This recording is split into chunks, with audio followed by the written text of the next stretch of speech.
These are the three phases of grief. Just kidding. I haven't really. Have I? I don't think I. I think I. Well, yeah.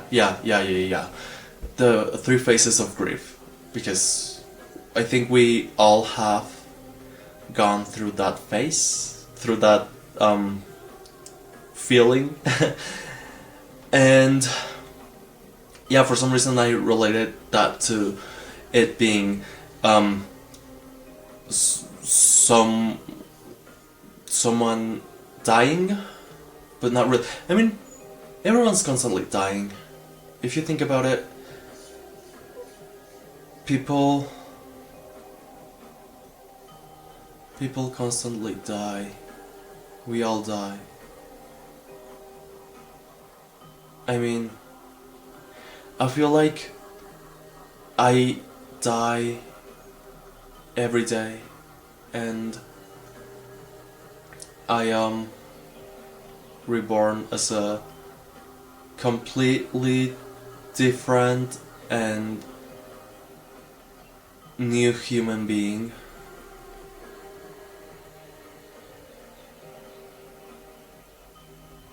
I think that's funny. Not funny as in ha ha ha ha ha, but funny as in fun.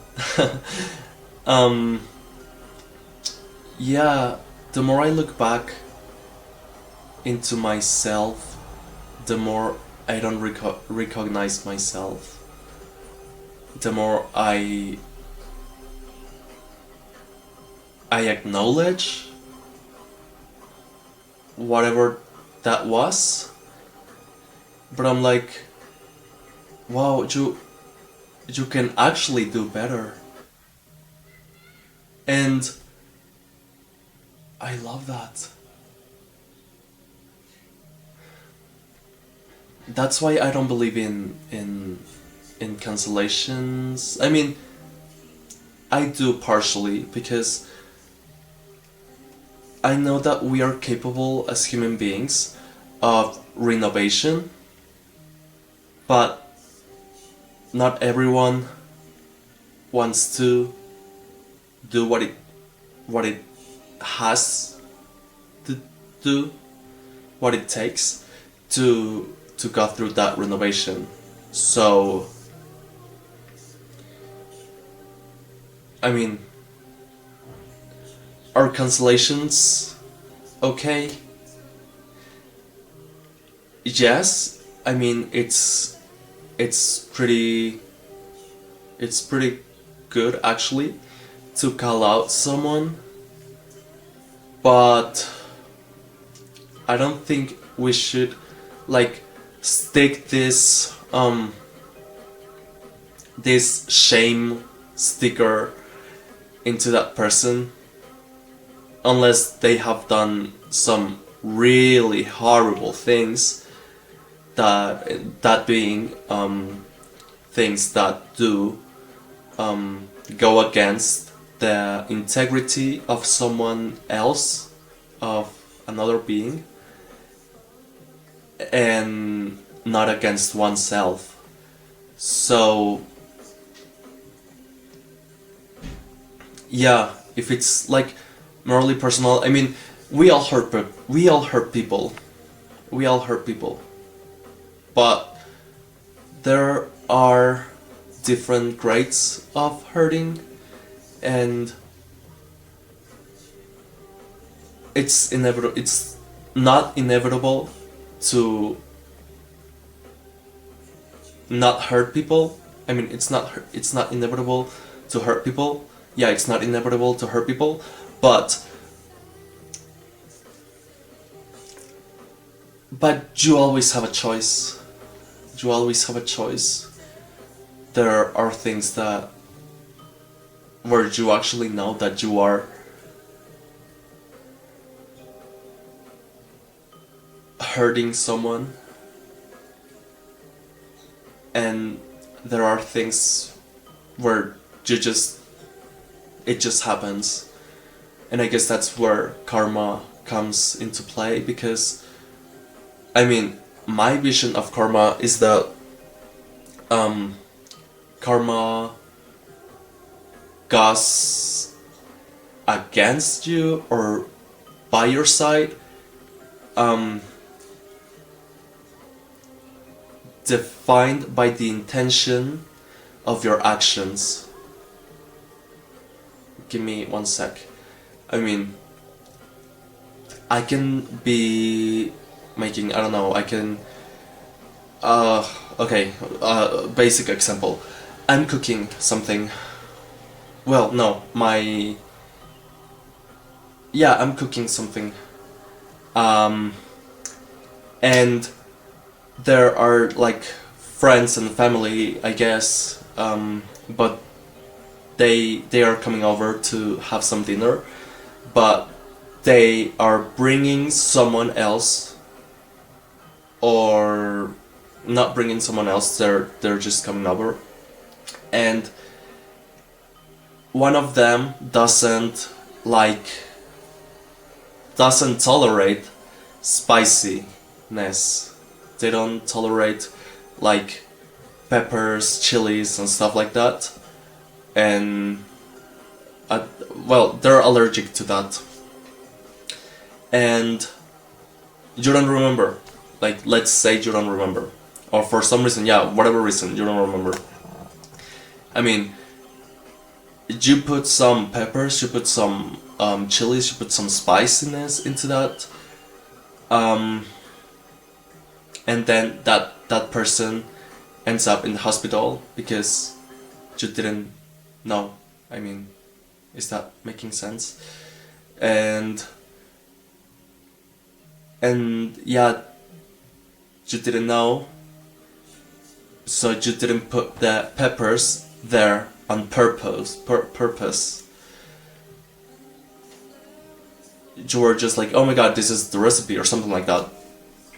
But that person was like heavily injured, let's say injured, because you put some peppers into that plate, into that food.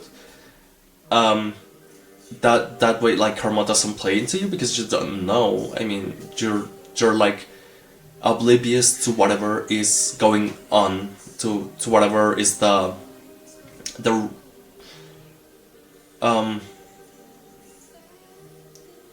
other person's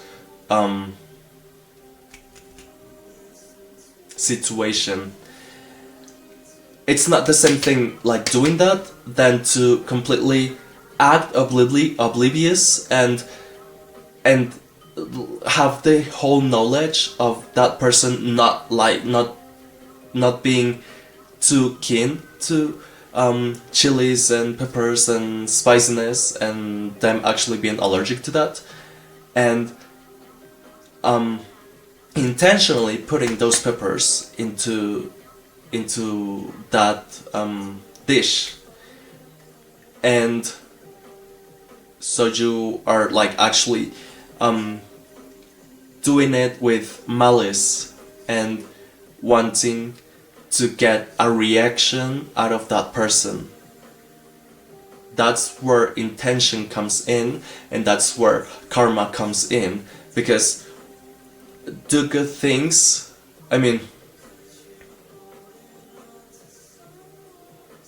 no, don't do good things. I mean, it's deeper than that. I mean, just it resides on intention. Truthfully, it resides on intention. I mean, you cannot play, you cannot like fool the universe, you cannot fool God and be like, oh my god, I was oblivious, I didn't know. Of course you knew. Of course you knew. Of course you knew. But if you truly didn't know, I mean, it's not, karma is not gonna be like, oh my god, I'm gonna do something to you because you did that, because you didn't know. You didn't know. I mean, I think that's the difference between a kid and an adult. naiveness, yeah, naiveness, that you're naive to something. Kids are, most adults are not, so they are actually doing things with either with hoping for something in return. So the three phases of grief. Phases, not faces. Well, I mean, it could be faces too, but anyways, that happens when you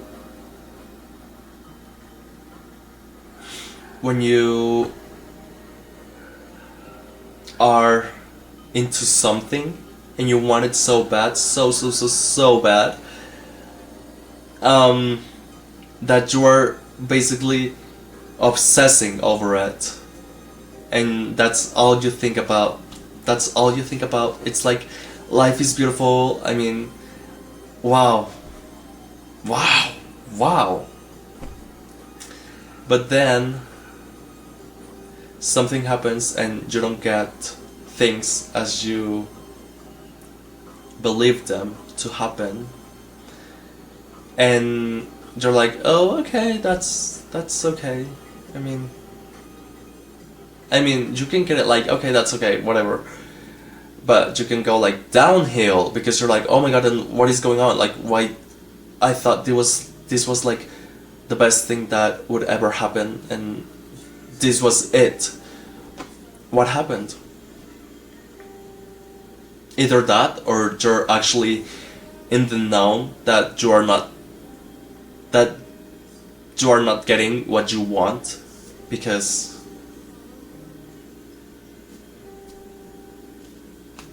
maybe you're obsessing too much. I don't know. And the third phase I'm sorry, is when you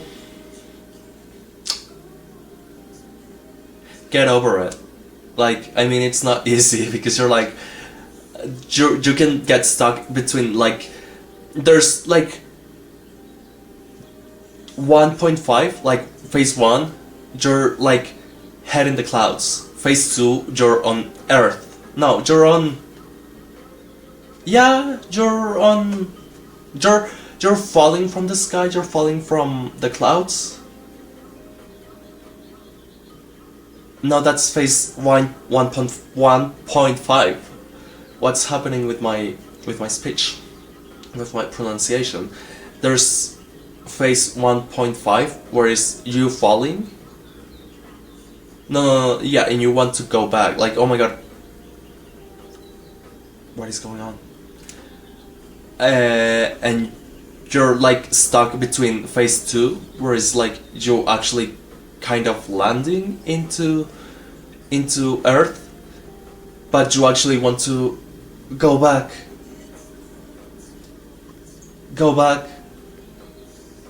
into the sky, but you don't actually get it, so you end up landing on Earth. So yeah, phase 1.5 is you like, most people get stuck into phase 1.5 because they cannot like process the fact that they are falling from the clouds, that they are falling from their dream, and it's like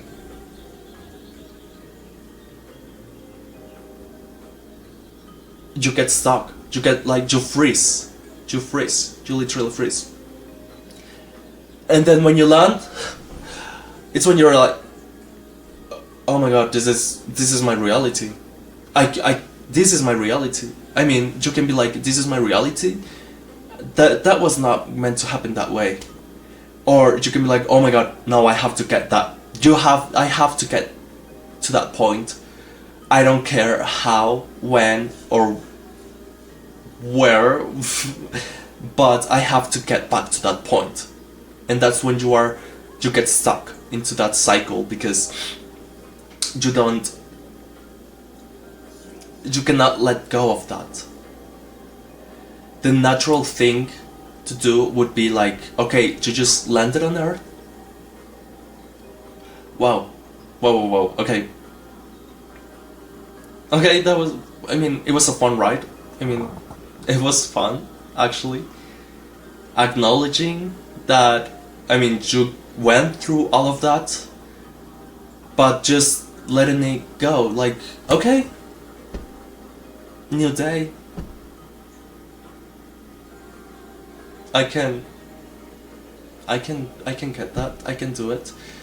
And that's actually like the whole purpose of purpose the whole intention, the whole meaning of you actually getting to some ideals, but not just, you are testing, you are literally testing what is for you and what is not for you, and that's okay. And you don't have like any deadline until, oh my god, you have to get things solved by tomorrow, so because if you don't do tomorrow, you will be such a loser. No, that's not the case. You can actually be stuck into a phase for quite into an ideal, not a phase, because that will be something confusing for the other things I was talking about. But you can get stuck into an ideal for quite a long time, maybe even a lifetime. Actually, maybe even a lifetime. I'm not kidding. But it can be as short as 5 seconds, actually. Like, oh my god, I head in the clouds. Ugh, whatever, that's not gonna happen. But then it happens. No, or you can get stuck into that ideal for a lifetime. And it's funny because you have the power. You have the power to get unstuck, to get out of that cycle, to get out of that ideal, to get into a new cycle, a new ideal. And I think that's life. Just looking around.